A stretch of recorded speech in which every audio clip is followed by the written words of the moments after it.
I sat quiet this morning, and I was curious that the statement that was issued in June 2013 actually revealed more information than I had on November 23rd. Mr. Speaker, what is more astounding to me, Mr. Speaker, is that we've been in office just over 18 months, or 568 days. So we earn all the problems that this country now faces. I get that. We earn all the problems that we inherited. They belong to us. Governments actually get to enjoy the successes of their predecessors and the blame of the mistakes that they made. That's the nature of the beast, Mr. Speaker. What I cannot accept is the unmitigated goal of many of the members of the former administration who caught at every turn, and now, all of a sudden, they have the answer to fix every problem that we face. In the case of the houses at Dockyard, Mr. Speaker, yes, they were started under the PLP. I was not a member of the government, so I don't know what it's talking about in terms of who contracted anybody, so I have no clue what it's talking about. Talk to the chair. Mr. Speaker? Talk to the chair. Mr. Speaker? Talk to the chair. As the minister who I replaced in Public Works, why didn't he order the investigation if it's got all this information? They had 5 years to figure this out. Don't be asking me. I'm digging up and cleaning up enough of that mess, Mr. Speaker. What I want to know, Mr. Speaker, is, yes, we agreed to build 100 houses for $36 million. They changed it to 20 houses for $25 million. Stevie Wonder could see, Mr. Speaker, that that makes no sense to anybody. And we have yet to have an explanation as to why that is the case. Now, Mr. Speaker, in this House, you know, one of the best inventions is something called Hansard. And, Mr. Speaker, you may in fact recall the occasion on the 7th of June 2013, because you in fact asked some very questions on this statement, Mr. Speaker, the very question that I'm asking today. And you were promised by that minister then, Mr. Speaker, that you would get an answer. The House would get an answer. I can quote, if you like, Mr. Speaker. The minister is the minister who I referred to as who answered today. He's the same minister, the one who's now in the House. That's why you have to make a minister, that's why you have to make a personal explanation. And he says, Mr. Speaker, on page 1274, dated the 7th of June, and I won't read the beginning of it because it'll take up too much of my time, but what he quote, but I can undertake to release a statement with respect to how it breaks down. That's the $25 million. But all I can say, Mr. Speaker, is that you know when you are given lemons, you just try to make lemonade. And we are trying to make lemonade here. Well, that's a pretty expensive lemonade, Mr. Speaker. So today we got a statement, Mr. Speaker, and tonight we've got a reinforcement of it, that the Grand Atlantic was an abject failure housing project.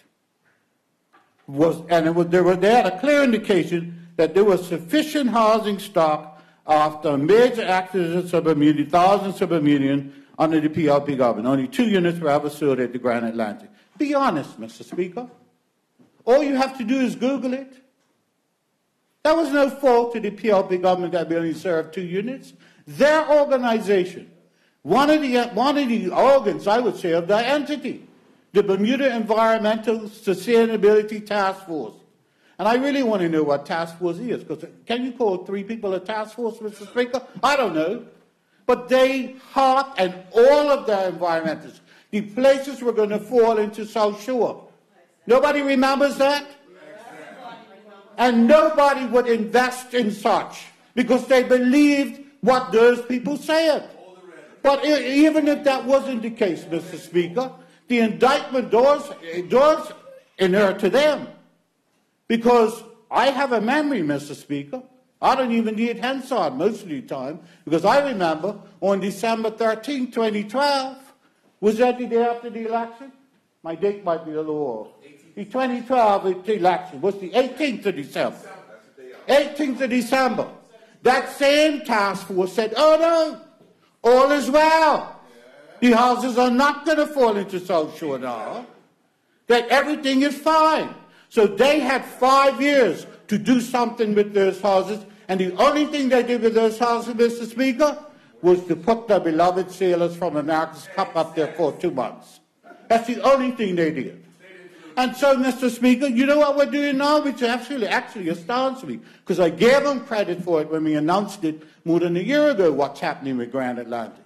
It was a proposal that was made to the former government. They couldn't bring it to fruition. We are.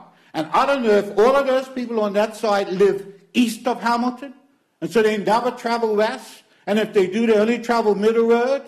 Because if they traveled on Harbour Road, on South Road, Mr. Speaker, yes, you will recall that in August 10th this year, we were criticized up and down by almost every member on that side for railroading through subsidiaries for the Bermuda Housing Corporation so that they could start that project. And we were criticized up and down the land for it.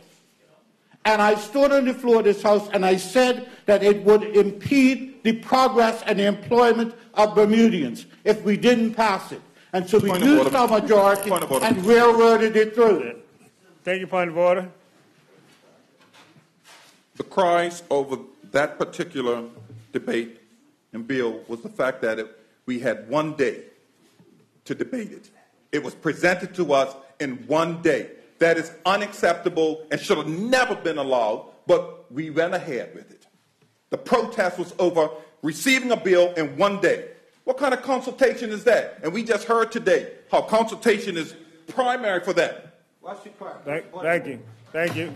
Misleading the public. Thank you. Mr. Continue Speaker. on. Yeah, they got 1 day's notice. I got 2. And what I explained to them, and I don't understand what the great mystery is, Mr. Speaker, it was fully explained to the opposition, the reason why we were doing it late, the reason why the advice had come late. They served in government for 5 years.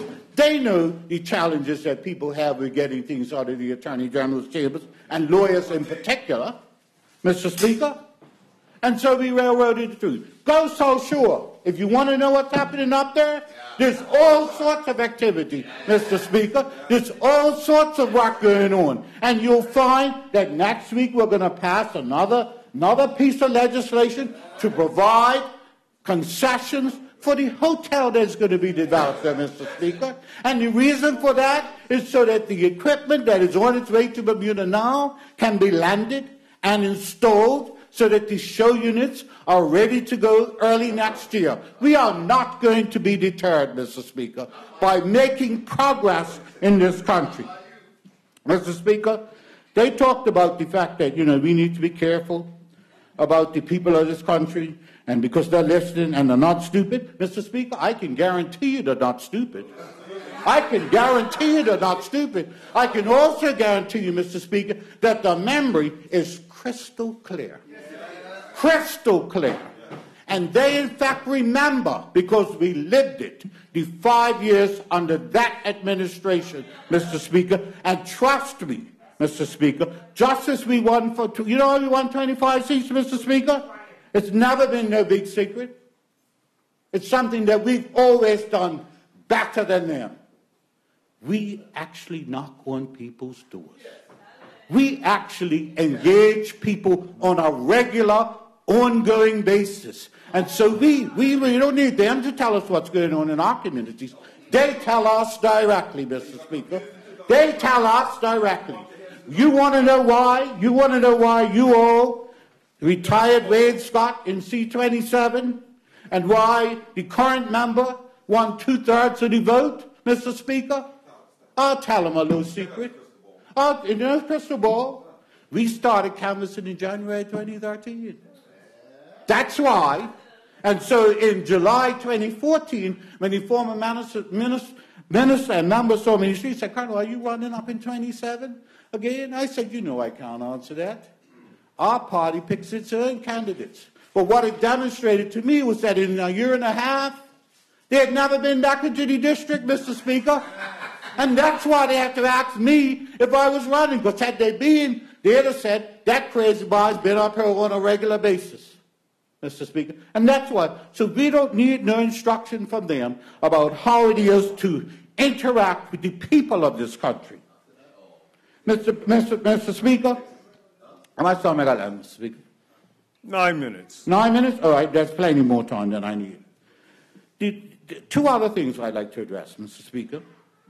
This whole business about the fact that you saved $11 million by going from 100 units for $36 million to 20 units for $25 million. So therefore, Bermuda, accept that we saved $11 million of your money. Mr. Speaker, I thought that voodoo economics was buried in Simi Valley 14 years ago with the architect of it. No, it wasn't. No, it wasn't, Mr. Speaker. Clearly it's being resurrected by the former government. I can't understand, Mr. Speaker, why I thought, when I made this statement, not one question, Mr. Speaker. Not a whisper, Mr. Speaker. So you obviously have to go back to the people who write all that stuff and give them something to ask me. And so when you, Mr. Speaker, it astounds me how you could even say with a straight face that you saved the country $11 million. Who does that? Who does that? Mr. Speaker? And then there is the suggestion, Mr. Speaker, that there is a glut of housing in the country, and so that's why they reduced down to 20 units, and why Grand Atlantic is vacant, and why they wouldn't build no new units. Mr. Speaker, I don't know who in that government had responsibility for the Bermuda Housing Corporation during that 5 years, whether it resided with the Ministry of Public Works, but that's where it resides now. And I can tell you, as of today, Mr. Speaker, the Housing Corporation is currently carrying 407 families on the list for housing in this country. And Mr. Speaker, not all those, in the interest of full disclosure, not all those 470 people don't have anywhere to live. Let's be clear. But this government has a policy of adequately housing Bermudians. And what I mean by that, Mr. Speaker, is that if you are a family of 4 with 2 children of both sexes, they cannot sleep in the same room. And so under this government, we are looking to accommodate people in that type of family in 3 bedrooms, Mr. Speaker. So what I'm hearing is absolute rubbish. That's what I'm hearing, Mr. Speaker. Because when you stand and say that we should not be, Mr. Speaker, and I have the advantage of having had this responsibility a decade ago, and it is very much deja vu. They changed their name, but they have the same policy as the UBP. Because in 2006, when I took on this responsibility, we had the same problem, Mr. Speaker. No inventory. No inventory to sell, no inventory to rent. And we built during the first term of a PLP government. And I invite them, they can say whatever they like. I know that part of it, Mr. Speaker, is to protect the real estate cartel. To carp and complain, okay? I know that. And so when you say to me that you know Bermudians who have vacant units and they cannot rent them, they cannot rent them in the main, Mr. Speaker, because they're trying to gouge people. That's the reason, Mr. Speaker, because the Housing Corporation has had, before that time, during that time, and after that time, a program where they will be the tenant. You're not going to get the gouging rents, but you will be guaranteed a rent and you'll be guaranteed a tenant if you're interested in participating in that program to house your fellow Bermudians that you claim to say you have some care and concern for. If you did, Mr. Speaker, if you had care and concern for Bermudians for 5 years, you would not be sitting on that side of the House. You would not be going on. You would not be going into districts on election day in July 2018 and being told by people who you thought were your supporters, don't come near me because I haven't seen you in 5 years and you haven't done anything to help me. Mr. Speaker, my last point, and I carp on this too, not a whisper from the Auditor General of these islands. Not a whisper. And with an indictment like this, you say to me, Lavin, you built 20 houses at $1.25 million a house? Those people should be living in Turkestan. They shouldn't be living in, because there's 4 units in one building, you know, Mr. Speaker. I know you know that. There's 4 units in one building. And no yard. For $1.25 million, what I want them to do is to answer that. We didn't make that decision, Mr. Speaker. They did. They did. And, Mr. Speaker, I can tell you that we are headed to build some more houses around here. Oh, yes, we are. Because there isn't a day that goes by that people bypass the Housing Corporation and figure that the minister has a secret supply of houses under his desk.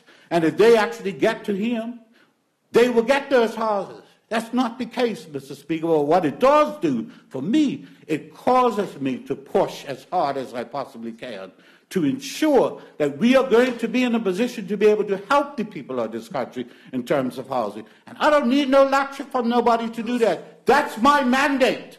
That's my remit, Mr. Speaker. I've been in the movie before and had some success. Normally they say what they haven't said, Mr. Speaker, because I've had this too. You can build, but you have to only build in certain places. You can't build in Pageant, Mr. Speaker, because I very well remember, clear as a pikestaff, the Loughlin's complex, Mr. Speaker. I remember the announcement. I remember the campaign. Even after the first phase was built, they still talked about it. And I could give them an education in politics. When it's built, you need to shut the hell up. Because when you send your person up there to try and get some of those votes, they're going to tell them what the people told Grant Gibbons. The only thing I remember coming out of your mouth, Mr. Gibbons, is that you did not want me to live there. And so why are you coming to ask for my vote? So, Mr. Speaker, there is a multitude of things. They want to know what happened. I suspect, right? And in the case of whatever the opposition leader said tonight, I'm surprised that he don't know what it is, because I know that in 2012, when they won the election and appointed a chairman of Redco, you know what he spent his whole first year doing? Sitting in Redco, looking at every file that went through that organization, looking for what the media had said had gone on, and couldn't find a thing. I don't know what ministers of public works under the OBA did in that office, Mr. Speaker, and I suspect that the one who has the biggest mouth is going to speak after me and try and explain it away. But I do know this, Mr. Speaker. I do know this, Mr. Speaker. 1 minute. 1 minute. I do know this, Mr. Speaker.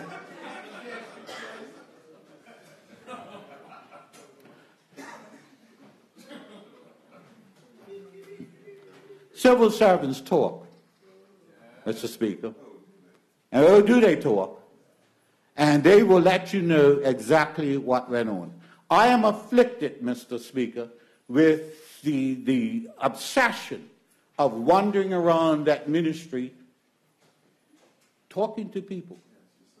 And so I get to understand what it was like. I get to understand what it wasn't like, Mr. Speaker. And I can assure you, Mr. Speaker, that whatever the assertions are in relation to, I did take one to divert. I did take one private plane ride, and the government of Bermuda paid for it. Thank you, Mr. Speaker.